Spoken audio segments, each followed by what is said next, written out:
श्री राम, जय श्री बालाजी महाराज। जीवन को बदलना चाहते हो जीवन आपका बदल जाए।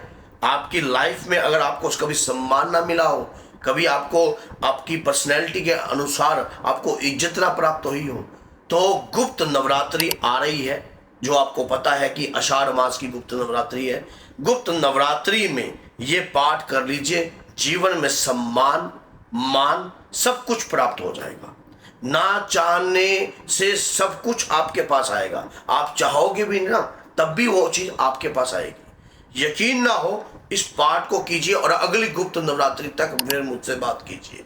आपकी लाइफ में बदलाव ना आया फिर देख लेना। आप ये पाठ मेरे कहने से चुपचाप करने लग जाइए और फिर देखिए आपके जीवन का एकदम रहस्य अलग लेवल पर हो जाएगा। आपकी जीवन में बदलाव ऐसे आएगा जिस प्रकार से आप बचपन से कभी आप सोचते कि आप छोटे थे और आपका शरीर बदला, आकार बदला, ऐसे ही एकदम जो है वक्त करवट ले जाएगा। कौन सा है वो पाठ? माना जाता है कि गुप्त नवरात्रि के समय पर कोई भी पाठ पूजा की जाती है वो सिद्ध हो जाती है, क्योंकि गुप्त नवरात्रि का जो समय होता है ऊर्जा से भरा हुआ होता है। और नवरात्रि में कभी कोई मुहूर्त नहीं देखा जाता, कभी कोई कार्य नहीं देखा जाता कि कौन सा कार्य हमें करना चाहिए, किस प्रकार से करना चाहिए। लेकिन गुप्त नवरात्रि में अगर आप ये पाठ करते हो तो आपके जीवन में बहुत बदलाव आ सकता है। ये पाठ है कौन सा? अर्गला स्तोत्रम। अर्गला स्तोत्रम का पाठ दिव्य है, कृपादायक है और आपके जीवन को, आपके ज्ञान इंद्रियों को एक ऐश्वर्य लेवल पर ले जाने वाला है। आपको खुद लगेगा कि मैंने ये पाठ किया और इस पाठ से बहुत कुछ प्राप्त किया, क्योंकि ये पाठ जो है चुपचाप, जैसे कि आपको पता है गुप्त नवरात्रि चुपचाप 10 महाविद्याओं का लोग आह्वान करते हैं। आपको तंत्र का कोई ज्ञान नहीं है, आपको तंत्र नहीं आता, आपको तंत्र की पहचान भी नहीं है, ना आपने तंत्र सीखना। हम नहीं कहते कि आप तंत्र सीखो, क्योंकि तंत्र कोई छोटी मोटी पढ़ाई नहीं है कि आप सोचो कि MBBS की डिग्री है वो आसान है। लेकिन तंत्र आसान नहीं है। माँ की इच्छा स्वयं होती है तब जाकर कोई शक्ति को हम प्राप्त कर सकते हैं। लेकिन हम अपने जीवन काल में जब ऐसा समय चल रहा हो तो कृपा को प्राप्त करने का समय है। वैसे तो गुप्त नवरात्रि तांत्रिकों के लिए, साधकों के लिए होती है, लेकिन इन पाठों को सिद्ध करने के लिए यह समय सबसे ज्यादा शक्तिशाली है। क्या कार्य करना है, किस प्रकार से करना है? मां के विग्रह के आगे आपको रात्रि के समय पर यह पाठ करना है, दिन में नहीं करना, रात्रि के समय पर। रात्रि के समय पर आपको यह पाठ करना है। खुले वस्त्र और कुछ नियम बनाकर करना है कि मैं एक समय का भोजन करूंगा या 2 समय का भोजन। अगर आप एक समय का नहीं रह सकते, 2 समय का भोजन आप कर रहे हो तो शौचालय आप कम जाओ, इस ऐसी सोच से आपको कार्य करना है। आपको मानो कम खाना है और उस दौरान जो है माँ भगवती का ध्यान करना है। माँ भगवती से प्राप्त करना है कि हे मातेश्वरी, मुझे शक्ति दो, मुझे कृपा दो और मेरे शरीर में रहने वाले जितने भी गंदगी है, जो नकारात्मकता है, या उसे दूर कीजिए। और समाज में रहने वाले मेरे जो शत्रु दिखाई नहीं देते हैं, उन शत्रुओं को स्तंभन कीजिए। माँ के चरणों में नमस्कार कीजिए, पाठ को शुरू कीजिए। अर्गला स्तोत्रम के पाठ में आपको हमेशा ही कृपा प्राप्त रहेगी देवी की। और जब एक बार आपको इस पाठ को आप करने लग जाओगे तो आपके जीवन में बदलाव अपने आप आने लग जाएगा।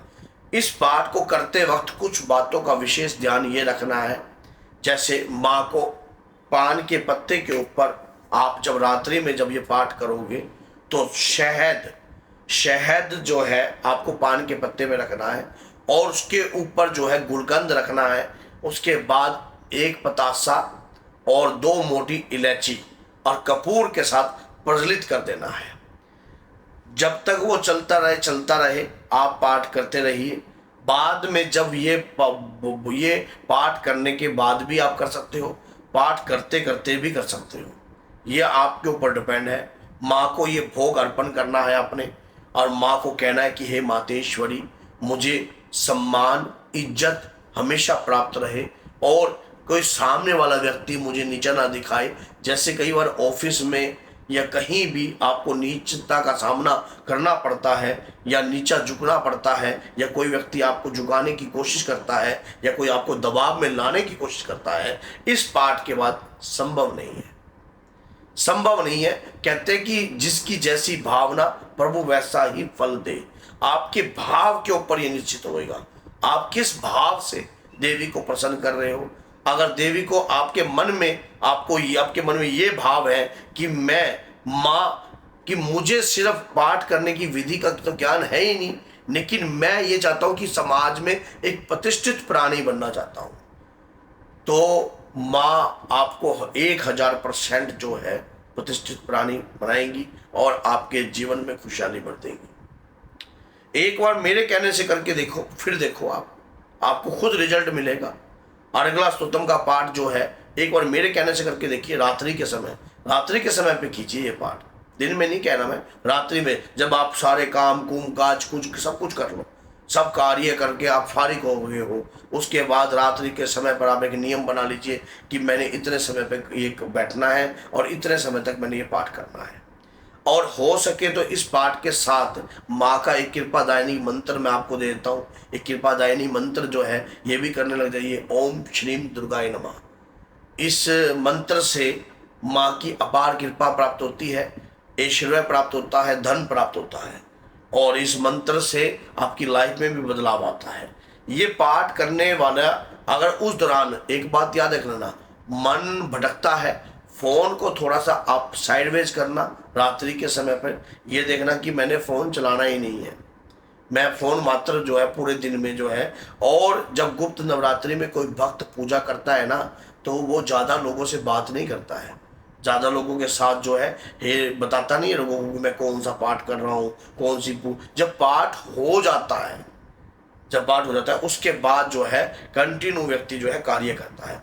अब गुप्त नवरात्रि जो है आपको पता है कि 15 तारीख से प्रारंभ हो रही है और 15 तारीख से प्रारंभ हो रही है, तो उसी दिन से आप ये शुरुआत कर दीजिए। और जब आपको पता है कि 15 तारीख से गुप्त नवरात्रि प्रारंभ हो रही है, 23 तक ये गुप्त नवरात्रि चलेंगी, तो उस दौरान आपने एक नियम बनाकर ये कार्य करना शुरू कर दीजिए। और आप एक काम और करना, साथ में एक कार्य और करना, अगर आप अपनी पत्नी को साथ बिठा सकते हो तो अपनी पत्नी को भी साथ बिठाकर ये पूजा करने लग जाइए। इसमें एक तो आप कोई तंत्र की कार्य नहीं कर रहे हो, आप माँ का एक पाठ कर रहे हो जिससे आपको कृपा प्राप्त हो सके। तो ये पाठ आपकी जीवन को बदल सकता है, रहस्य से भरे हुए जीवन में खुशहाली ला सकता है। तो अगर ये वीडियो आपको लगता है कि हाँ ज्ञानवर्धक है तो लाइक कीजिए, चैनल को सब्सक्राइब कीजिए और 10 लोगों को शेयर करने की कोशिश कीजिए, ताकि सामने वाला व्यक्ति भी इस वीडियो के माध्यम से बहुत कुछ प्राप्त कर सके। तो बोलिए जय सीताराम, जय श्री बालाजी महाराज, जय माता दी।